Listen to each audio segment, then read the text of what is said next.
오늘 우리에게 주시는 하나님의 말씀은 요한복음 15장 1절에서 8절까지의 말씀입니다. 요한복음 15장 1절에서 8절까지의 말씀입니다. 제가 가진 성경책 신약 성경 173쪽에 있습니다. 읽겠습니다. 나는 참 포도나무요 내 아버지는 농부라. 물은 내게 붙어 있어 열매를 맺지 아니하는 가지는 아버지께서 그것을 제거해 버리시고 무릇 열매를 맺는 가지는 더 열매를 맺게 하려 하여 그것을 깨끗하게 하시느니라. 너희는 내가 일러준 말로 이미 깨끗하여졌으니 내 안에 거하라.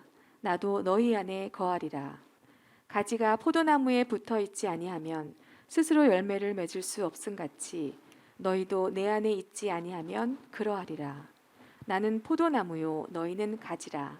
그가 내 안에 내가 그 안에 거하면 사람이 열매를 많이 맺나니 나를 떠나서는 너희가 아무것도 할 수 없음이라. 사람이 내 안에 거하지 아니하면 가지처럼 밖에 버려져 마르나니 사람들이 그것을 모아다가 불에 던져 사르느니라.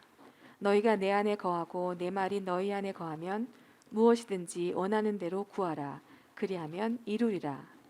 너희가 열매를 많이 맺으면 내 아버지께서 영광을 받으실 것이요 너희는 내 제자가 되리라. 아멘. 말씀의 제목을 함께 읽습니다. 시작. 나는 열매를 맺는 사람인가? 어떤 사람이 좀 많이 배우지 못해서 어쨌든 회사에 취직을 했지만 그렇게 많이 배움을 요구하는 회사이기보다는 뭐 실적 내지는 이런 여러 가지 판매 일을 잘하는 위주로 사람을 뽑은 회사였나 봅니다. 이게 실제로 미국에서 시카고에서 있었던 회사의 그 내용이고, 그래서 판매 사원이 열심히 하는 이제 많이 배우질 못해서 우리나라 말로 말하면 한글을 잘 모르고 그 미국식으로 얘기하면 이렇게 꼭 그 알파벳 이 스펠링 하나씩 조금씩 자꾸 틀리는 사람일 정도로, 그래서 그것을 계속 지켜보던 상관인 그 간부가 회사도 작은 회사도 아니고 이제 점점 커가는데 저렇게 무지한 사람을 계속해서 판매 사원으로 내 보내면 회사에도 악영향이고, 그래서 어느 시점쯤에 저 판매 사원을 정리를 해야 되겠다라고 생각을 하고 있었는데, 시카고에서 판매 활동을 하던 사람이 그런 생각을 하고 있는 이 간부 앞으로 이런 글을 보냈습니다. 한번 볼까요? 이게 이제 한국식으로 표현한 건데 저 정도로 틀리다는 얘기예요. 한번 읽어볼까요? 시작. 이곳에 도착해서는 50만 불 어치를 팔았습니다. 이렇게 틀리게 보낸 거예요. 늘상 이런 거예요, 글이. 50만 불이면 한 5억 6천 정도의 판매를 한 거죠. 그래서 이걸 보고 많이 참 팔아서 훌륭하다 이런 생각이 들기보다는 이 간부는 이런 인간을 더 이상 회사에 뒀다가는 뭐 더 회사 입장이 나은자고 저렇게 무지한 사람이 우리의 제품을 판다는 것 자체가 너무나도 부끄러워서 사장님에게 보고를 한 거예요. 정리해고를 해야 될 명단에 사유에 저 사람의 저 무지함 이런 것을 올렸죠. 그리고 나서 퇴근을 하고 그 다음날 아침이 되었습니다. 근데 회사 게시판 입구의 게시판에 어떤 사람들이 많이 모여서 웅성거리기 시작합니다. 그 이유를 보니까 사장님이 글을 써서 게시판에 붙인 거예요. 한번 보시죠. 읽어봅니다. 여기 판매 사원이 보내온 글을 모두 읽기 바랍니다. 우리는 물건을 팔라고 하기보다는 글자를 바르게 쓰려고 하는데 너무 많은 시간을 낭비하고 있습니다. 우리 회사에서 필요한 사람은 말 잘하고 글 잘 쓰는 사람이 아니라 행동하고 결과를 내는 사람입니다. 이게 실제로 제가 무슨 뭐 책을 읽어서 한 것은 아니고요. 실제로 있었던 그 사건에 대해서 그 영문이 있어요. 그 영문이 있는데 정말 영문을 살펴보니까 스펠링 하나씩 계속 틀리는 거예요. 그런데 그렇게 건의를 받은 사장님이 그 다음 아침에 내린 글이 더 웃겨요. 그 사장님도 계속 스펠링이 틀리는 거예요. 근데 마지막 글에 아주 힘을 주어서 우리 회사에 필요한 사람은 말 잘하고 많이 알고 이런 사람이 필요한 게 아니고 행동하고 그 결과를 내는 사람입니다. 이렇게 글을 올린, 어떻게 보면 사장님이 정말 못 배워서 그렇게 쓴 게 아니고 이런 건 그렇게 중요하지 않고 나도 이렇게 실수할 수 있고 모를 수 있다. 근데 우리 회사는 필요한 사람이 따로 있다. 이런 의지를 보여준 글 같습니다. 하나님이 원하시는 사람에 대해 생각해 보게 됩니다. 하나님의 나라에 하나님이 원하시는 사람이 누굴까? 유식한 사람? 세련된 사람? 잘난 사람?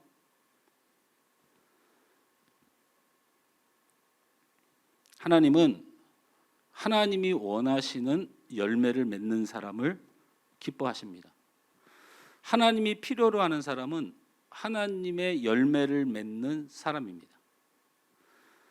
여러분들이 모두 다 월급을 받습니다.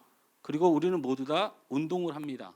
그리고 우리는 모두 다 나름대로 열심히 살고 또 어떤 사람은 가정을 꾸리고 어떤 사람은 여러 가지 사정으로 혼자 삶을 살아가기도 합니다. 그런데 그렇게 다 똑같이 살아가도 그 사람의 삶에 하나님이 원하시는 열매가 없는 삶, 이것은 한번 좀 우리가 생각해 봐야 합니다. 왜 이런 생각을 우리가 깊이 해봐야 되냐면, 영국의 청교도 작가인 존 버니어는 사람은 죽으면 모두 하나님 앞에 서게 되는데 자신들의 열매를 통해 반드시 심판받는다. 하나님 앞에 섰을 때에 너는 믿었느냐 믿지 않느냐 하나님은 묻지 않는다. 하나님은 나와 함께 살았다면 내가 원하는 열매를 맺었느냐고 물으신다. 할렐루야. 우리는 오늘 성경의 내용이 포도나무에 붙어있는 가지는 반드시 열매를 많이 맺는다. 이게 성경의 오늘 한 줄 요약입니다. 그럼 열매를 맺지 않는 나무는 포도나무에 붙어있지 않은 열매다. 그러니 하나님은 마지막 심판의 날에 우리에게 믿었느냐 안 믿느냐를 절대 물어보지 않는다. 믿는 사람은 반드시 하나님의 열매를 맺는 사람이 되기 때문에 네 열매가 어디 있느냐라고 물으신다는 겁니다. 우리는 그래서 하나님 앞에 반드시 좋은 열매를 많이 맺도록 간절히 구하고 우리가 그렇게 원해야 될 줄 믿습니다. 오늘 그런 차원에서 열매를 맺는 성도들, 과연 나는 열매를 맺는 사람인가? 물론 공적인 예배에서 이 열매를 맺는 사람인가, 나는 참 그리스도인인가, 나는 구원받은 사람인가, 나는 믿음의 사람인가, 이것이 어떻게 보면 다 같은 말이에요. 다 같은 말입니다. 우선은 말씀을 하나하나 살펴볼 것인데 1절 말씀을 우리 한번 다 같이 읽어보면 1절 말씀 다 같이 읽습니다. 나는 참 포도나무요 내 아버지는 농부라 그랬어요. 나는 참 포도나무요라고 예수님이 말씀하신 이유를 알아야 이 말씀이 해결이 됩니다. 왜 갑자기 복숭아 나무도 많고 무화과 나무도 많고 그리고 뭐 여러 가지 열매를 맺는 많은 나무가 있는데 예수님이 왜 많은 사람들, 특히 제자들이거든요. 제자들에게 뭐라고 말씀하시냐면 나는 참 포도나무다라고 이렇게 말을 해버린 거예요. 그런데 우리는 많은 나무 중에 참 포도나무 하나를 골랐다고 생각하지만 이스라엘에서는 절대로 언급해서는 안 되는, 사람에게 적용해서 안 되는 한 단어가 있는데 그것이 바로 포도나무입니다. 내가 포도나무다라는 말은 사람은 절대로 언급해서는 안 됩니다. 왜 그러냐면, 그래서 요즘 많은 이단들이 내가 참 포도나무다 이런 말을 아주 그러면서 뭐 자신이 그 포도나무를 빗대어서 굉장히 특별한 존재인 것을 말하는 이유가 있어요. 왜 그러냐면 성경에서 등장하는 포도나무는 무엇을 뜻하는지를 성경을 통해서 먼저 살펴보면, 에레미야 2장 21절 말씀을 살펴보면,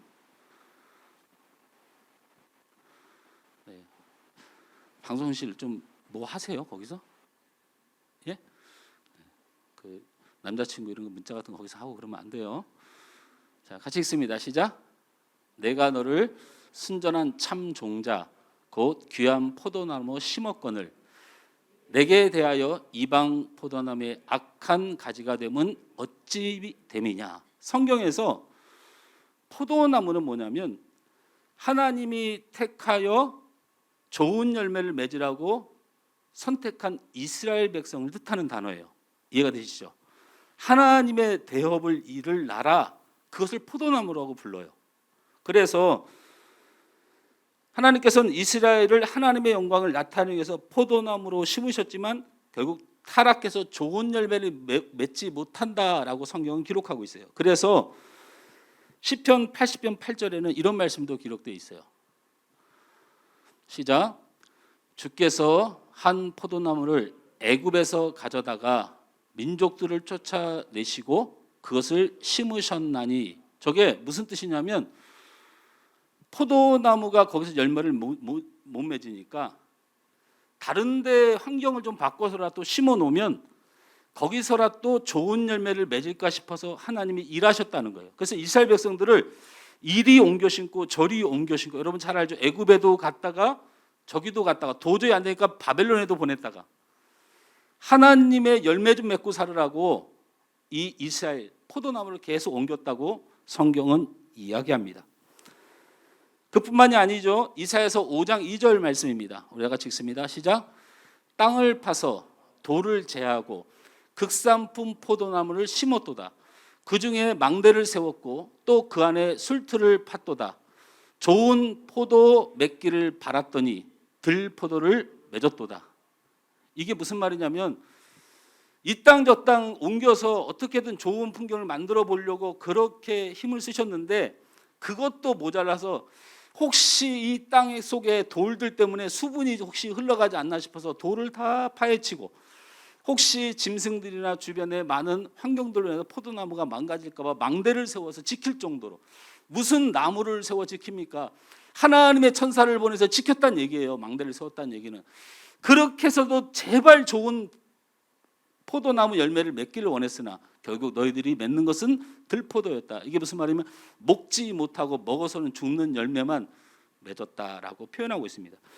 제가 이걸 왜 보여드리냐면 포도나무라고 하는 이것은 하나님께서 하나님의 영광을 드러내라고 세우신 민족인 이스라엘 민족을 지칭하는 거예요. 그래서 제가 철저하게 구약만을 읽어드린 이유는 지금 앉아서 설교를 듣고 지금 앉아서 예수님의 말씀을 듣는 사람들이 유대인들이고 특별히 선별된 제자들이에요. 근데 갑자기 예수님 그 앞에서 내가 참 포도나무다라고 하신 거예요. 이게 무슨 뜻이냐? 하나님이 포도나무를 사람에게 맡기길 포기하신 거예요. 그래서 오신 분이 누구냐면 예수 그리스도시에요. 할렐루야. 그래서 신구약을 통틀어서 신학 총체적으로 포도나무는 오직 예수님밖에 없어요. 할렐루야. 하나님이 다 해봤다고 했어요. 이 땅으로도 옮겨 심어보고 여기 있는 돌도 다 제해보고 천군 천사를 지켜서 지켜보호하려고 그렇게 포도나무의 열매를 원했는데 결국엔 이스라엘 백성들은 그 열매를 맺지 못했다는 거예요. 그래서 오신 분이 우리 구주 참 포도나무이신 예수님이시다라는 겁니다. 할렐루야.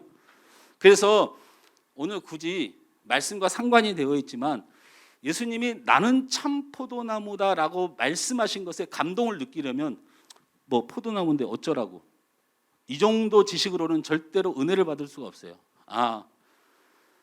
이 세상이 하나님의 영광을 드러낼 만한 열매를 못 맺으니 그 하나님의 영광을 드러낼 유일한 구주로 이 땅에 메시아로 보내지신 분이 예수 그리스도시다라는 선언을 오늘 성경에서 한 것입니다. 할렐루야. 그러니 여러분, 길거리 가다가 나는 참 포도나무라는 사람 등장하면 가서 뒤통수 한 대 빡 때리고 예수 외에는 참 포도나무가 없어, 이렇게 말할 수 있는 말씀이 되시길 주님으로 축원합니다. 그리고 우리 목사님 시켰다 그러면 안 돼요. 자, 문제는 이제 그러면 하나님이 원하시는 열매를 맺으라고 그랬는데 하나님이 원하시는 열매가 무엇인가? 그냥 설교를 열매 맺으세요 하고 끝나버리면 우리가 항상 머릿속에 그래 열매를 맺긴 맺어야지, 주님 열매 맺게 해 주옵소서 기도는 하는데 내용이 없잖아요. 하나님이 원하시는 열매가 무엇인가? 이사야서 43장 7절 말씀 다 같이 읽습니다. 시작. 내 이름으로 불려지는 모든 자 곧 내가 내 영광을 위하여 창조한 자를 오게 하라. 그를 내가 지었고 그를 내가 만들었. 할렐루야. 우리를 만드신 목적이 뭐냐면 하나님의 영광을 위해서예요. 하나님의 영광을 위해서 우리를 만드셨어요. 자, 그러면 빌립보서 2장 10절에서 11절 말씀 한번 읽어볼까요? 다 같이 읽습니다. 시작. 하늘에 있는 자들과 땅에 있는 자들과 땅 아래에 있는 자들로 모든 무릎을 예수의 이름에 꿇게 하시고 모든 입으로 예수 그리스도를 주라 시인하여 하나님 아버지께 영광을 돌리게 하셨느니라. 이것은 무엇을 뜻하냐면 우리를 구원하신 목적도 무엇을 위해서? 하나님의 영광을 위해서요. 제가 하나님이 원하시는 열매가 무엇일까를 설명드리면서 첫째는 우리를 만드신 목적이 하나님의 영광을 위해서예요. 두 번째는 만들었는데 다 지옥에 보내야 되겠는데 우리를 예수 그리스도를 믿는 믿음 안에서 구원한 목적이 뭐냐면, 살려준 목적이 뭐냐면 하나님의 영광을 위해서예요. 그러니까 우리의 열매는 하나님의 영광이에요. 하나님의 영광. 그래서 고린도서 10장 31절 말씀에 보면 그렇기 때문에 우리의 삶을 이렇게 살라고 써 있어요. 다 같이 읽습니다. 시작. 그런즉 너희가 먹든지 마시든지 무엇을 하든지 다 하나님의 영광을 위하여 하라. 여러분, 이 사건은 여러분 너무 잘 알죠? 고린도 교회가 성만찬을 했는데 돈 많은 사람, 여유가 있는 사람들이 이렇게 음식을 가지고 왔잖아요. 그래 음식을 가져와서 음식을 성만찬, 우리 그때는 예찬이라고 부르죠. 서로 음식을 나누며 교제하는 거죠. 그렇게 음식을 놓고서 교제를 하려고 하는데 성도들이 아직 다 못 왔어요. 그냥 못 온 사람이 대부분 어떤 사람이냐면 가난하고 병들고 약한 사람, 종들이에요. 왜냐하면 그 사람들은 퇴근을 일찍 못 하니까, 축도로 일해야 되니까. 근데 식사 때를 넘겼는데 이 인간들이 이 천한 것들이 안 와. 그러니까 이 부한 사람들이 어차피 우리가 가져온 거 먹기 시작한 거예요. 막 먹기 시작하니까 늦게 온 사람들이 먹을 음식이 없어요. 그런데 배고픈데 말도 못하고 자기들의 돈도 없어서 산 물질도 음식도 아니기 때문에 거기서 서름을 겪는데 그게 또 억울해서 무슨 교회가 이러냐고 싸움이 났어요. 그러자 바울이 이렇게 말한 거죠. 무엇을 먹든지 마시든지 무엇을 하든지 이게 하나님의 영광이 되겠느냐? 이게 지금 하나님의 영광이냐? 가져온 자의 폭식, 가지지 못한 자의 화남, 서로 이해하지 못하는 이 교회 공동체가 우리를 만드신 목적을 이루신 하나님의 열매냐? 너희를 지옥 가운데서 구원하신 하나님의 계획이 이런 지옥 같은 세상을 만들려고 한 것이냐? 라고 묻는 거예요. 영광이란 단어를 헬라어로 독사라고 합니다. 독사. 뱀 생각하지 마세요. 그냥 헬라어를 읽다 보니까 독사라고 발음을 해야 돼요. 그러니까 영광이라는 단어가 독사라는 단어인데 이것은 독케오라는 단어를 그 어근이 도케오라는 단어예요. 그 도케오라는 단어가 독사라는 단어의 어근인데 파생이 됐다는 얘기예요. 그게 영광이라는 단어인데 영광은 처럼 보이다, 여겨지다, 상상하다, 간주되다라는 뜻이에요. 자, 그러면 이걸 말을 붙여볼게요. 하나님의 영광이 뭔지. 여러분이 저를 보면 하나님이 상상되는 일, 이게 영광이에요. 저 사람이 하는 행동을 보니까 하나님의 사람처럼 여겨지는 거예요. 여겨지는 거. 다시 말하자면 영광은 독사라는 단어고 이 어근은 도케오라는 단어에서 가져온 거예요. 도케오라는 뜻이 처럼 보이다. 저 사람을 보니까 하나님이 보여요. 그 뜻이에요. 하나님이 보이는 거야. 어떠십니까? 여러분 하나님의 영광을 돌리고 있다는 말을 애매모호하게 절대로 흐트려 버리면 안 됩니다. 여러분의 남편이 여러분을 보면 하나님이 보여요. 사단이 보여요.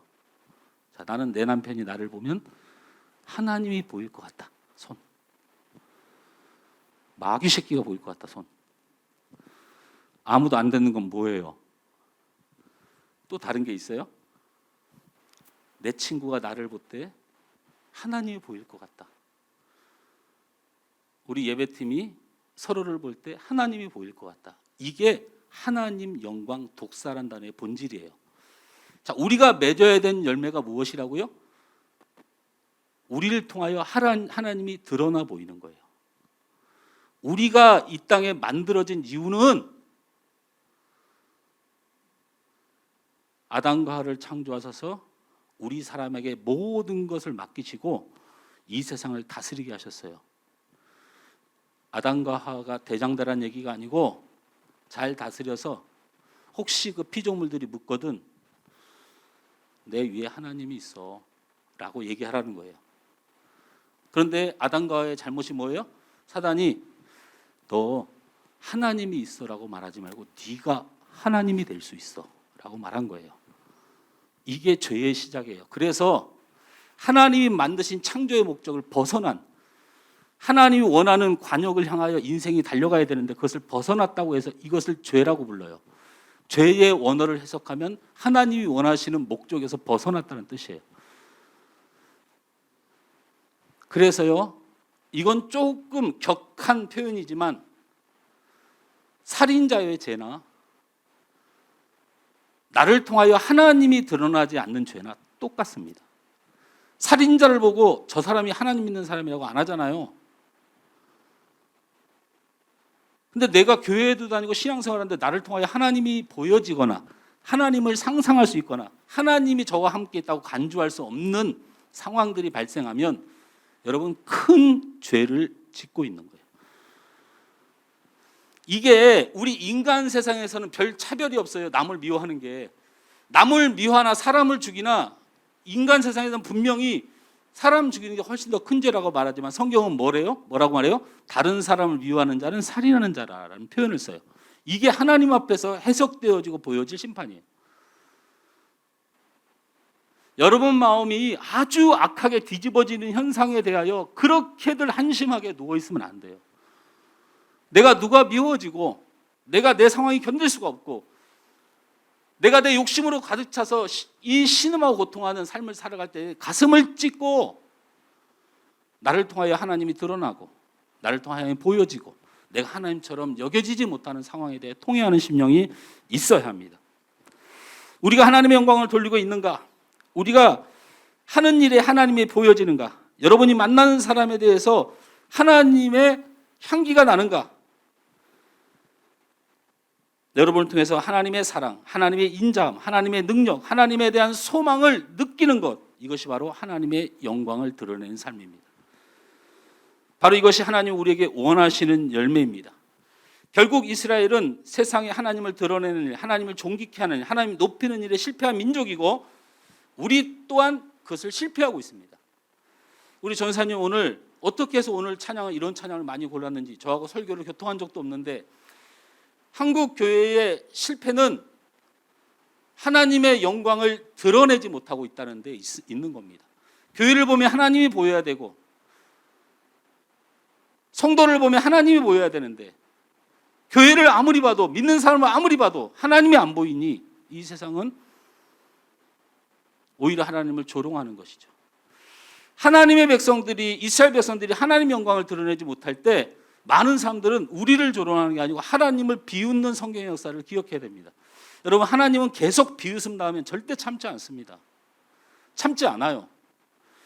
우리의 신앙이 죽어가고 교회의 영성이 떨어져가는 문제에 있어서 우리가 정말 두려워해야 될 것은 더 이상 하나님 앞에 손가락질하는 세상을 하나님은 더 이상 두고 보지 않습니다.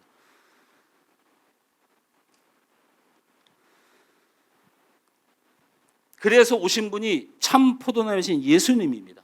그래서 많은 사연들을 돌고 돌아서 예수님께 왔다고 여러분이 생각할 수 있지만, 여러분, 예수님을 철저하게 믿고 그 믿음 안에 사는 길만이 우리가 이런 열매를 맺을 수 있습니다. 오늘 본문은 그런 예수님께 붙어 있으면 우리는 하나님의 영광을 돌리는 삶을 살 수 있고 하나님을 드러내는 삶을 살 수 있다고 말하고 있습니다. 그런데 예수님께 붙어 있기 위해서 우리가 무엇을 해야 될까라는 고민에 빠지게 됩니다. 예수님께 붙어 있는 게 무엇일까? 따라서 합니다. 첫째는 예수님께 붙어 있어서 우리가 열매를 맺게 되는데, 우리가 가져야 될 것은 믿음이라는 거 하나밖에 없는데 어떤 걸 믿어야 되냐면, 따라서 합니다. 하나님이 예수님께 붙어 있게 하십니다. 예. 졸다가도 이런 거는 믿음으로 나가야 돼. 믿음으로. 하나님이 예수님께 붙어 있게 하십니다. 다시 한번 크게 합니다. 하나님이 예수님께 붙어 있게 하십니다. 제가 왜 이 말씀을 굳이 하냐면, 요즘 4절 말씀을 다 같이 읽어볼까요? 시작. 사실은요, 제가 오늘 요한복음 15장을 하는 이유가 있어요. 눈을 크게 뜨고 보셔야 돼요. 이게 여기가 신학교이면 여기는 평신도들과 함께하는 성령의 역사하시는 현장인 말씀을 전하는 시간이기 때문에 하나님께서 일하신다고 믿고 가지만, 여기가 신학교면 사실 요한복음 15장이 굉장히 문제가 많습니다. 보시면 알아요. 자, 제가 여러분한테 뭐라고 믿음으로 고백하라고 했어요? 하나님이 예수님께 우리를 붙어 있도록 인도해 주신다. 그렇게 여러분 고백하라고 그랬죠. 근데 이 말씀을 한번 읽어봅시다. 시작. 내 안에 거하라. 나도 너희 안에 거하리라. 가지가 포도나무에 붙어 있지 아니하면 스스로 열매를 맺을 수 없음같이 너희도 내 안에 있지 아니하면 그러하리라. 이렇게 말하니까 포도나무이신 예수님 앞에 우리가 붙어 있기 위해서 노력해야 되는 노력점을 찾기 시작했어요. 그래서 무슨 오해들을 가지고 있냐면, 기도를 많이 하면 예수님께 붙어 있을 수 있다고 생각을 해요. 하나님 말씀을 열심히 읽으면 예수님께 붙어 있을 수 있다고 생각해요. 신앙생활을 잘해서 예수님께 붙어 있을 수 있다고 생각해요. 목사님 말을 잘 들으면 예수님께 붙어 있을 수 있다고 생각해요. 찬양팀이라든지 봉사를 열심히 하면 예수님께 붙어 있을 수 있다고 생각해요. 그런데 절대 그렇지 않습니다. 여러분, 열심히 기도해도 예수님께 붙어 있을 수가 없어요. 하나님 말씀을 아무리 듣고 연구해도 예수님께 붙어 있을 수가 없습니다. 여러분이 아무리 신앙생활 잘해도 예수님께 붙어 있을 수가 없습니다. 아니, 무슨 목사가 저런 설교를 하나? 아니요, 안 됩니다. 죄송하지만. 예수님께 붙어 있는 자만이 기도할 수 있습니다. 제 말을 이해 잘 하셔야 돼요. 여러분이 무엇을 위해서 기도하고 있는지를 보면 압니다. 여러분, 예수님께 붙어 있어서 하나님의 나라로 기도하는 게 아니고, 여러분이 원하는 게 있어서 그냥 어디 그냥 점집에 찾아다녀도 간절한 마음 들 정도의 기도를 하고 있어요. 말씀을 보면 이해가 된다고요? 설교를 들으면 다 은혜가 된다고요? 천만의 말씀이에요. 하나님 앞에 예수님께 붙어 있지 않으면 은혜는 누릴 수 없습니다. 절대로 성령이 별로 태워지지 않습니다. 잠깐의 사람의 기로 어이구 오늘 설교 내용 괜찮네, 오늘 목사님 설교 엉망진창이네, 뭐 이럴 수 있습니다. 제가 어제는 저녁을 우리 장모님네하고 그 집에서 삼겹살을 먹었는데, 제가 대화도 안 하고 웃음도 안 나오고 너무 마음이 힘들어요. 설교 때문에 마음이 힘들었던 거죠.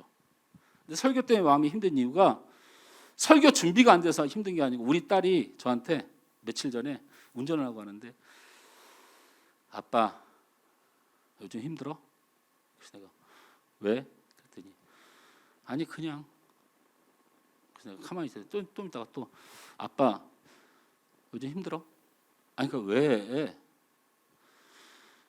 요즘 설교를 듣는데 은혜가 안 돼. 그 얘기를 듣고 아무것도 할 수가 없어요. 제가 우리 성도들은 저한테 그런 말 하고 싶어도 참잖아요. 그래도 인간적인 도의상. 요즘 계속 저희 딸이 김 목사 그렇게 삐딱하게 누워서 말씀 준비하면 돼? 다리 꼬고 뭐 하는 거야? 막 이런 말을 하기 시작하더니 이제 결정타를 매겼어요. 옛날에는 얼마 전만 해도 아빠 설교 들으면 눈물이 절절 흘렀는데 요즘 아빠 힘들어? 야, 네가 그 방송실에서 은혜를 못 받는 거야. 여기 있으면 또 다 받아.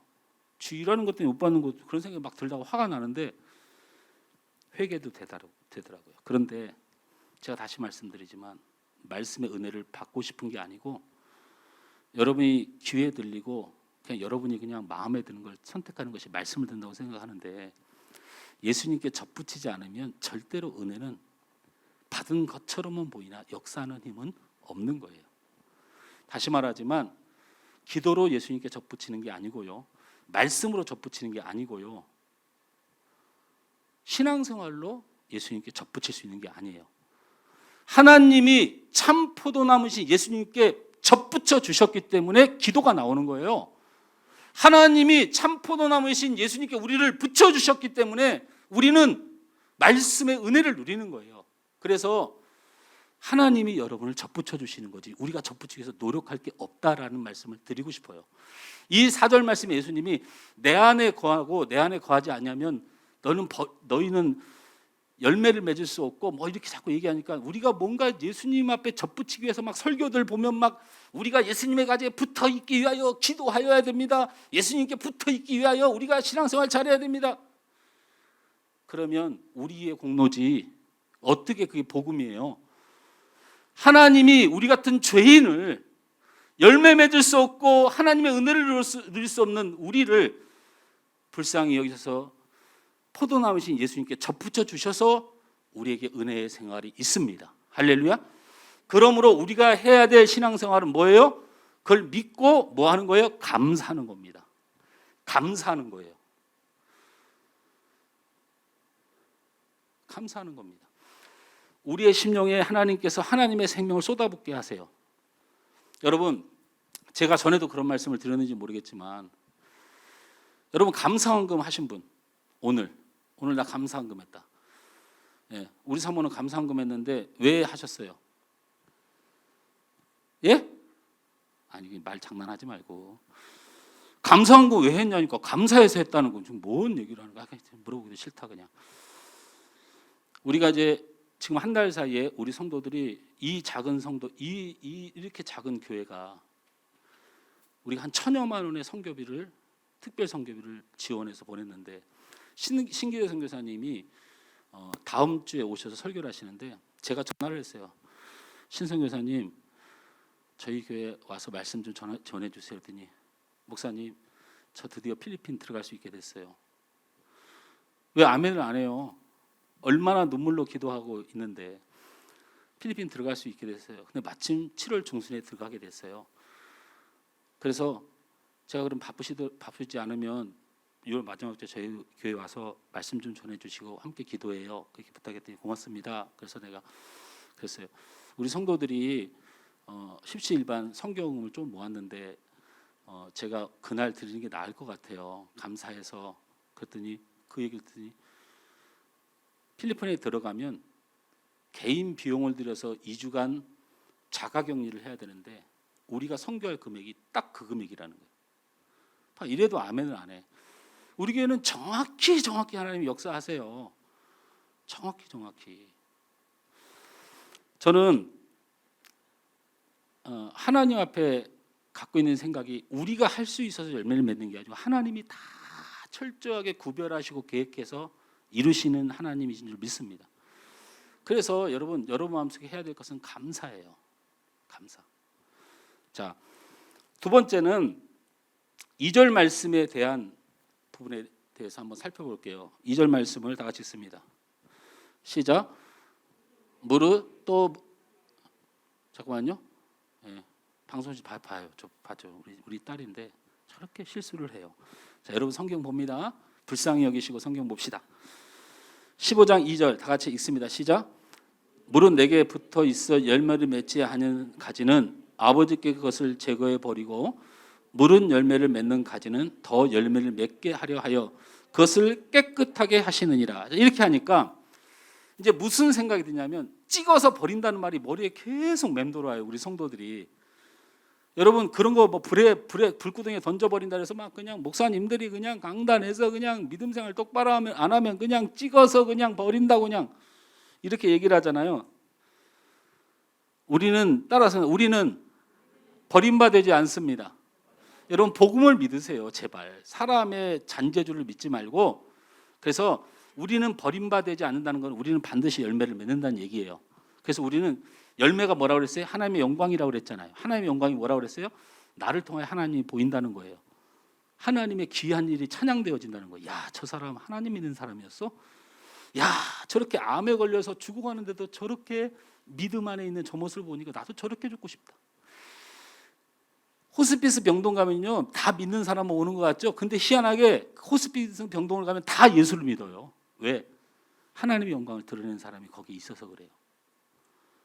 있어서 그래요. 자, 그런데 우리는 반드시 하나님의 영광을 드러낼 열매를 맺는 사람이 됩니다.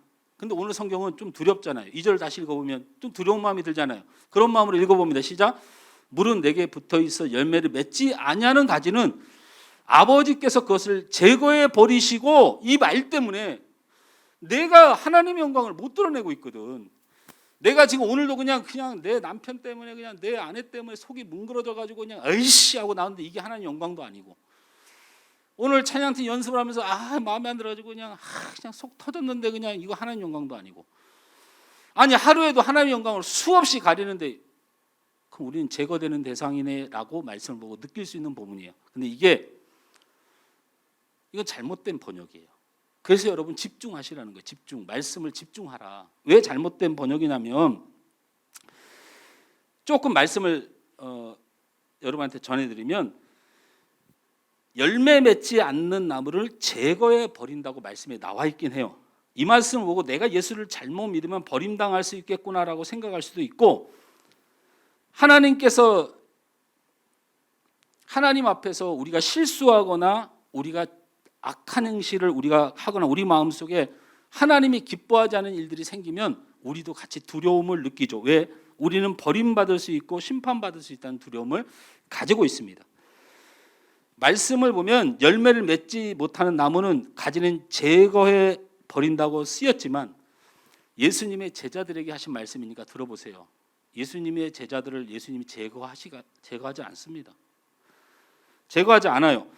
제자들을 버릴 수 없습니다. 그런데 왜 이 말이 잘못 번역되냐면, 제거해 버리다는 헬라어를 찾아보니까 아이로라고 기록되어 있어요. 아이로. 제거하다가 아이로예요. 근데 이 아이로가 쓰여지는 단어가 많이 있는데, 여러분 앞을 보지 못하는 소경의 이야기가 이 앞에 나오잖아요. 예수님께서 고쳐주셨는데 예수님이 거기서 뭐라고 얘기하냐면 네 침상을 들고 가라 써 있어요. 들고라는 단어가 아이로예요. 들어 올리다라는 단어가 아이로로 기록되어 있는데, 똑같은 말씀이 이 제거하다는 말에 기록되는데 이걸 왜 제거하다로 번역했는지 이해할 수가 없어요. 들어 올리다로 번역해야 돼요. 그래서 아이로의 뜻이 뭐냐면 들어 올리다, 혼자 못 버티니까 지어주다, 이런 뜻이에요. 바닥에 처진 가지를 다시 올려주는 것을 뜻해요. 어떻게 이게 제거하다는 한글로 번역했는지 도저히 이해할 수도 없어요. 가지를 들어 올려서 햇빛이 잘 보도록 해주다라는 뜻이에요. 잘라버리다, 제거하다라는 해석은 잘못된 해석이에요. 다시 말하면 잘라버리지 않고 살려주시다라는 뜻이에요. 살려주시다. 무슨 말인지 이해가 되세요? 이해가 돼요? 하나님께서는 오히려 그러면 여기는 들어 올리다, 도와주다, 살아나도록 올려주다라는 것인데, 가지가 밑으로 쳐져서 그렇게 살고 싶은데 하나님이 들어올리면 피곤해 안 피곤해요? 피곤하죠 가지가. 근데 사는 길이 그 길이다 뜻이에요. 그러니까 해석을 들어올리다 살려주다로 해석하는 해석을 너무 깊이 가다 보니까 열매를 맺지 못하고 햇빛을 받지 못하고 이렇게 자라면 너는 죽으니까 그것을 도와주다라는 개념으로 가지치기를 해주는 뜻을 가지고 있어요. 하나님께서는 내 삶을 가지치기 해요. 나를 살리기 위해서. 하나님의 열매를 맺지 못하는 해충을 제거하기 위해서 우리에게 농약을 뿌리기도 하고, 아닌 말로 다른 나무 죽은 격가지가 있어서 그것 때문에 거기 본인이 죽을 것을 알고 하나님께서 여러분의 삶을 치시는 거예요. 제가 물질의 욕심이 가득했기 때문에 그 물질을 치시는 거예요. 네가 살려면 없어져야 될 것들을 하나님이 연단하시고 여러분을 이끌어 가시는 거예요. 그러니까 그런 측면에서 제거하다는 뜻은 이해를 하지만 이게 본질적으로 살리려고 들어 올려주시다라는 뜻으로 해석돼야 됩니다. 하나님께서 오히려 내 삶의 부분을 가지치고 버려야 할 부분에 대해서 말씀하고 계신 것이고, 농부이신 하나님께서 실제로 우리의 삶을 그렇게 통치해 나가 열매 맺는 삶으로 만드신다는 뜻입니다. 그러니 이 말씀을 붙드시면 돼요. 따라서 하나님은 나를 열매 맺게 하신다. 하나님은 나를 살리신, 하나님은 나를 복되게 하시기 위하여 우리를 들어 살게 하셔요. 여러분을 고쳐 사용하세요. 그러니까 우리는 이 믿음을 분명히 가져. 나는 반드시 하나님의 영광을 돌릴 사람이 된다. 이거 믿으시기 바랍니다. 믿으세요. 돈이 없어도 건강이 없어도 내 환경이 무너져도 절대로 여러분 하나님 영광 안 가립니다. 하나님이 반드시 여러분을 하나님 영광 되도록 사용하십니다. 세 번째, 그러면 우리가 어떻게 열매를 맺는 사람이 되는 것은 알겠는데 하나님이 예수님과 접붙여 주시고 하나님 우리를 도와주시는데, 그러면 이런 사람들을 우리가 느끼면서 어떻게 내가 그런 사람인가를 누려야 되겠는데 어떻게 그것을 알 수 있느냐. 8절 말씀을 다 같이 봅니다. 시작. 너희가 열매를 많이 맺으면 내 아버지께서 영광을 받으실 것이요 너희는 내 제자가 되리라. 제자가 되고 열매를 많이 맺는다고 하니까 가진 우리가 열매를 맺기 위해서 부담을 가지고 뭔가 부단히 노력해야 된다는 사람들이 있습니다. 우리가 기억돼야 될 사실은 열매는 그냥 가지로 예수님과 연결만 돼 있으면 됩니다. 이 연결이 뭐냐면 바로 믿음입니다. 우리가 소중히 생각해야 될 것은 우리의 노력이 아니라 바라서 그리스도와 연합이라고 하는 것입니다. 그리스도와 연합. 자, 내게 소중한 것은, 따라서 합니다. 내게 소중한 것은 그리스도와의 연합이다.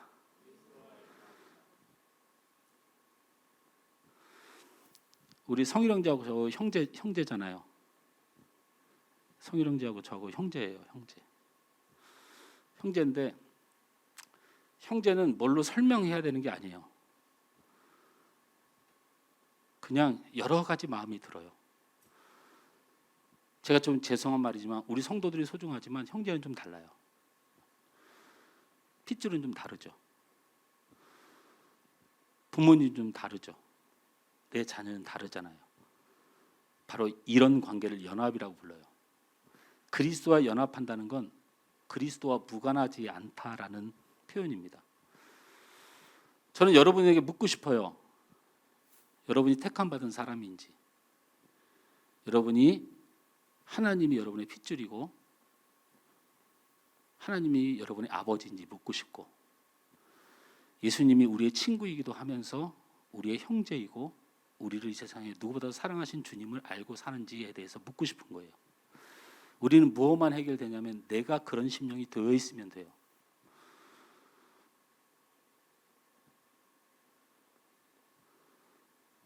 하나님이 욕먹으면 너무 마음이 아프고 죄송하잖아요.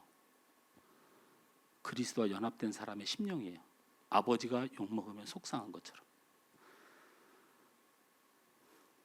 내 자녀가 건강하고 잘 되길 바라잖아요.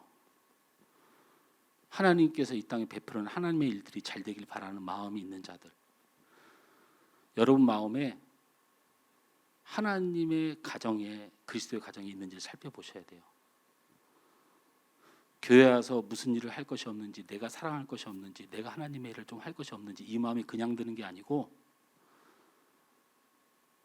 목사님한테 잘 보이거나 교회에서 내가 이 취미 생활을 하는 건 한계가 딱 와요. 사람 관계에서 부딪혀서 무너져 버리든지, 이해관계 때문에 때려치고 가버리든지. 근데 그래도 하나님을 사랑하고 주님을 사랑하는 사람들이 그런 속상함과 답답함에도 버텨내요. 저는 저희 아버지, 어머니 절대로 안 버릴 거예요. 저는 못 버려요. 요즘은 부모님 옆에서 숟가락 들고 밥 먹는 것만 봐도 눈물이 나와요. 미안해서.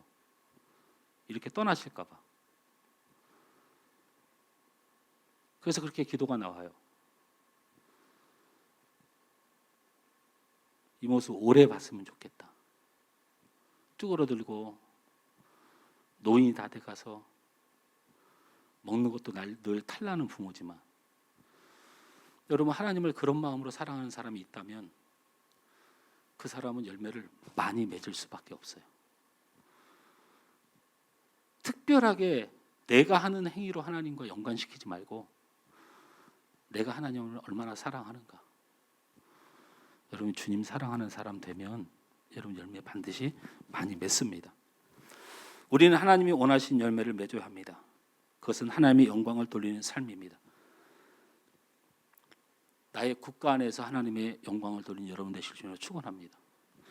나의 직장에서 하나님 영광 돌리는 여러분 되길 주로 축원합니다.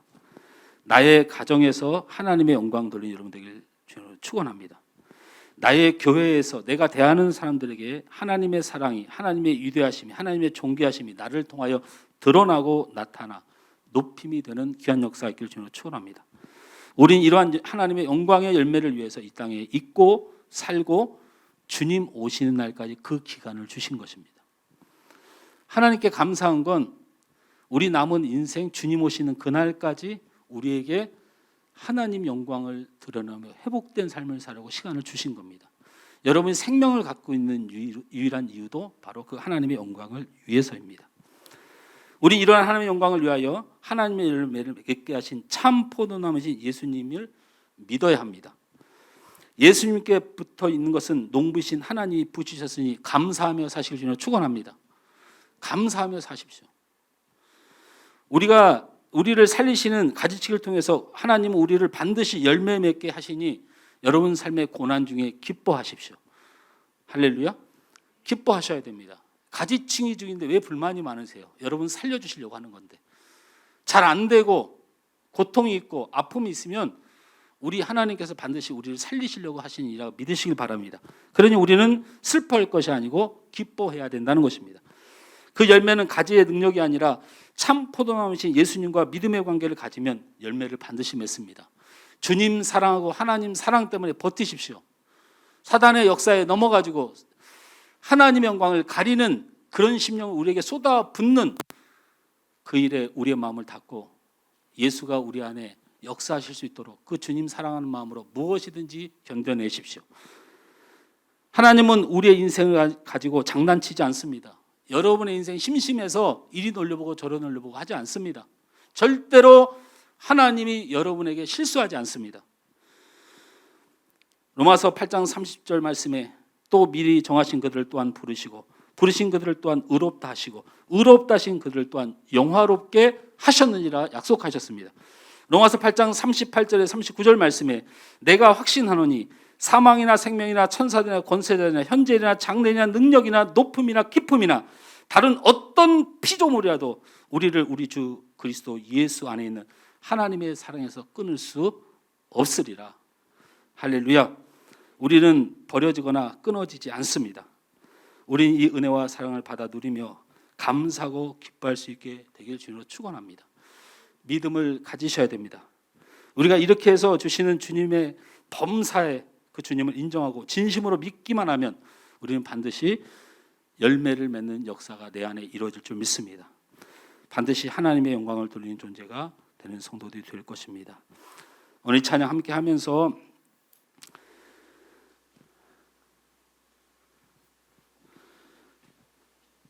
우리 주님이 우리와 함께한다는 사실 더 믿음으로 고백하고 간절히 고백하는 시간이 되었으면 좋겠습니다.